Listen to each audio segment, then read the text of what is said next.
طلاب تالتة إعدادي، إن شاء الله نكمل مع بعض النهاردة من كتاب 5 ستار، كتاب عامل جزء ممتاز جدا خاص بالسفكس والسينونيم والجزء الخاص بالبريفكس والسفكس. بص يا سيدي، باختصار شديد كده، الجدول اللي قدامك ده هو لامم أهم البريفكس والسفكس والسينونيم والأنتونيم، وكمان مدينا أسئلة كتير جدا عليها. طيب ركز معايا كده، عندي حاجة اسمها prefix. يعني ايه البريفكس؟ هي بادئة او البادئات، ودي طبعا احرف او حرف او اكتر من حرف بيوضع قبل الاسم او الصفة او الفعل بيأثر عليها. تعال نشوف اهم البريفكس اللي عندنا في المنهج ايه هي. اول حاجة، ودي بتيجي في الامتحانات كتير، اللي هو طبعا حرف الاي. ده بيكون بادئة بيحول الفعل الى صفة. الفعل اللي هو sleep معناها ينام، لما احط في الاول هنا حرف الاي بتكون معناها asleep اللي هو نائم. طيب كلمة wake بحط لها a تبقى awake اللي هو يقظ. طيب بعد كده عندي بادئة تانية اللي هي aqua، دي طبعا معناها water، بتساوي كلمة أو بتعني water اللي هي المية. زي ما أقول لك مثلا aquarium اللي هي حديقة الأسماك أو الحديقة المائية، وأكوا بارك اللي هي طبعا ليها علاقة بالواتر. بعد كده عندي البايو اللي هي BIO، ده بريفكس بادئة بتتحط بتعني life الحياة، زي كلمة biography اللي هي السيرة الذاتية. يبقى هو في الامتحان بيقول لي مثلا كلمة جرافي بتحط لها بادئة ايه، فتقول له BIO أو بيولوجي. بعد كده عندي كلمة اسمها DIS، ودي بادئة مهمة جدا، ودي يا شباب بتنفي الفعل أو الصفة أو الاسم. يبقى هنا كلمة abled بحط لها DIS فتبقى disabled، ودي بتيجي في امتحانات كتير، أو disability أو disagree. يبقى DIS بتعكس الحاجة، بتنفي الحاجة دي، خلاص كده. طيب بعد كده برضو ممكن تجيلي DIS مع الأفعال تحول الفعل لفعل آخر، زي كلمة play ممكن أحط لها DIS فتبقى display أو discover. cover يعني يغطي، discover يكتشف، هي بتحوله بقى لحاجة تانية. بعد كده ال EN برضو هي بادئة بتوضع تحول الاسم لفعل، زي كلمة courage بحط لها EN فتبقى encourage اللي هي معناها يشجع. يبقى أنت بتعرف بقى، بتحفظ الكلمة بس، يعني كلمة courage حط لها EN تبقى encourage، هيجي يسألك في الامتحان دي بتحط لها بداية إيه، تقول له EN. طيب عندي EX اللي هي بتحول الفعل لفعل آخر، زي كلمة exchange بتحول الفعل لفعل آخر. ال IM دي بتنفي أو بتدي العكس، زي كلمة impolite، ولازم تحفظها لوحدها لأنه أحيانا يجيب لك هنا في الاختياري IM و DIS مع بعض، فأنت بتبقى حافظ كلمة polite بتحط لها IM فتبقى impolite أو impossible، مهمين جدا وبيجوا في الامتحانات. برضو IM زي كلمة improve تحول الفعل لفعل آخر. عندي كلمة IN تنفي الصفة، زي ما أقول لك informal. formal يعني رسمي، لما أحب أقول غير رسمي بقول IN اللي هي informal، أو inexpensive اللي هو الحاجة دي مش غالية يعني رخيصة. كلمة expensive يعني غالي بحط لها IN في الأول فتبقى inexpensive. عندي هنا ال IR طبعا زي كلمة irregular بتنفي الصفة، منتظم تبقى غير منتظم، وزي ما قلت لك هحل على الجزء ده كله دلوقتي. بعد كده ال IR بتنفي الصفة، زي ما اقول لك irregular قلناها قبل كده. طيب كلمة مايكرو أصلا معناها small، بتعني small اللي هي صغير، زي ما اقول لك مايكروويف أو مايكروفون. خلاص، يبقى المايكرو دي الحاجة الايه السمول الصغيرة.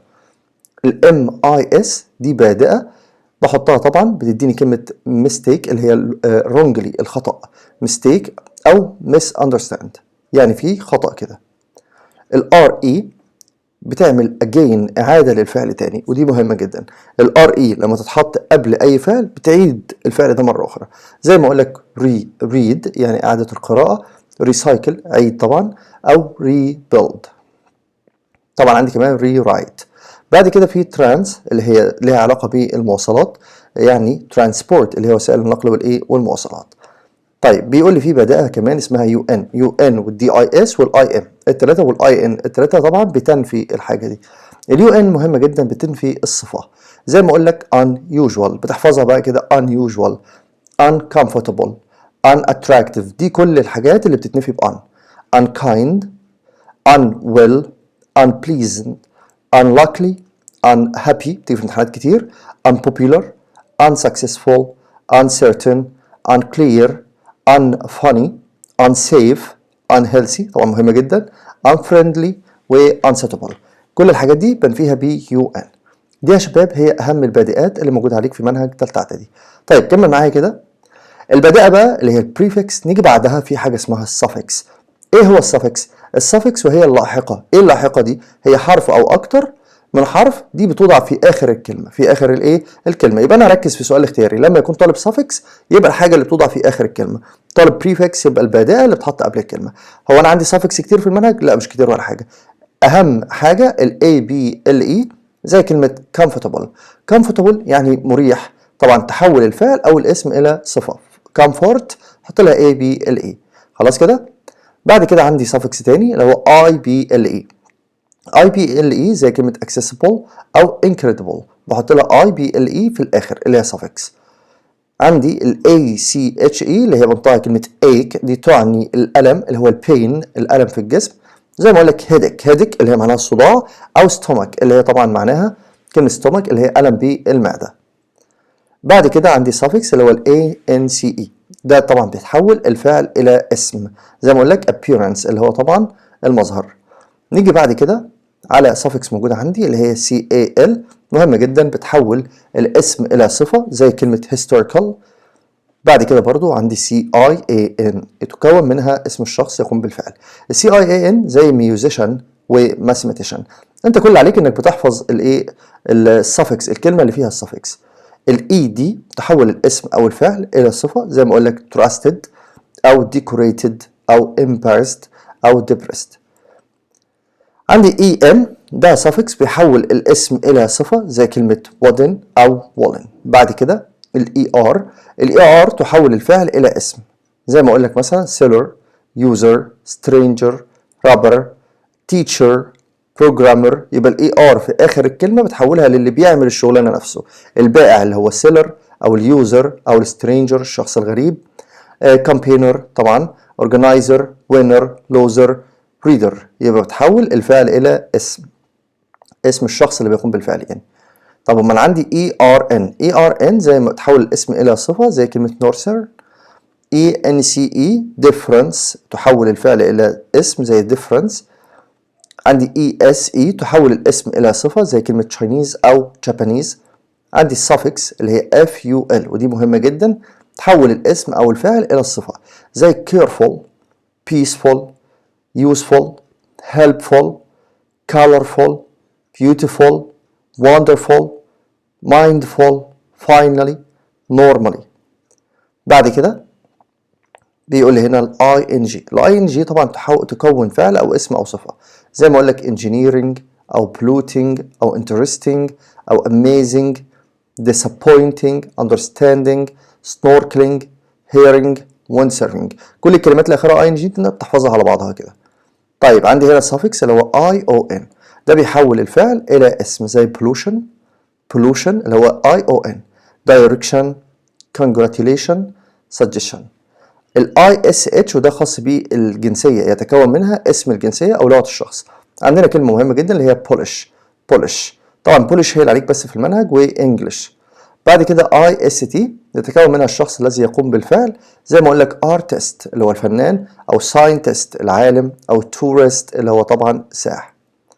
أما ال ITION دي بتحول الفعل إلى اسم زي كلمة competition، وبتيجي في الامتحانات كتير competition.